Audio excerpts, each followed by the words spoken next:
हजारौं भक्तजनहरूको भिड लागेको छ दुध चढाउनको लागि ईश्वरेश्वर महादेव लमजुङ।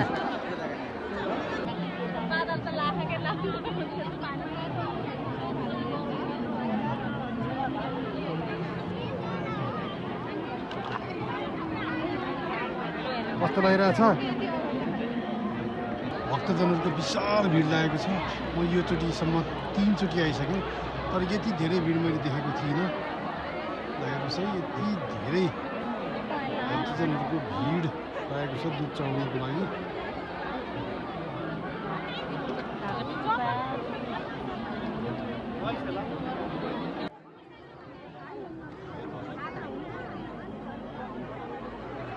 आज 2082 साल फागुनको 3 गते महाशिवरात्रिको दिन आज हामी छौँ ईशानेश्वर महादेव मन्दिर लमजुङमा।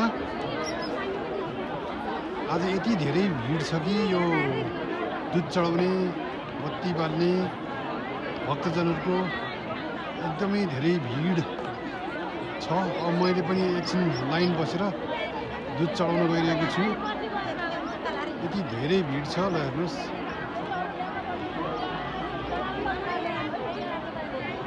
मानिस भोकै बसेर आफ्नो मनोकामना पूर्ण होस् भनी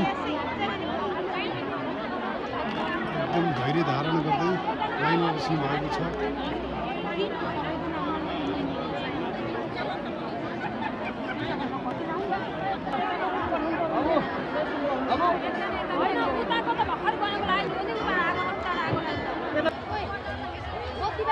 बसेर बत्ती बाल्ने तीर्थालु भक्तजनहरूको यो ठाउँ रहेको छ।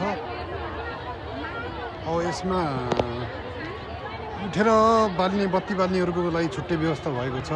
त्यो थोरै उतापट्टि रहेको छ। यो चाहिँ बसेर बत्ती बाल्नेहरूको लागि हो।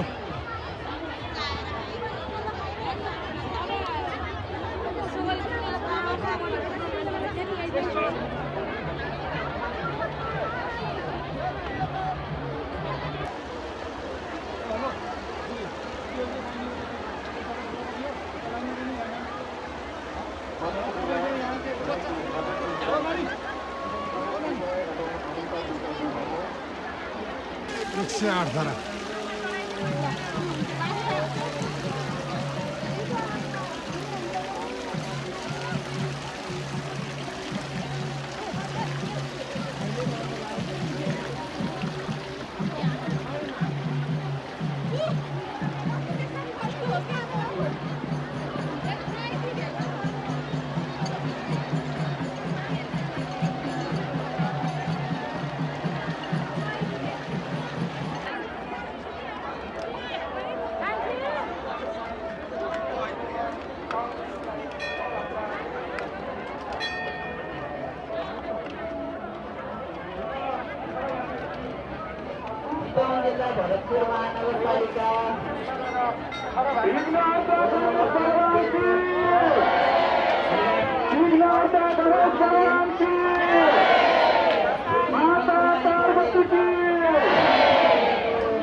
उहाँको बारेमा मन्दिरमा भक्त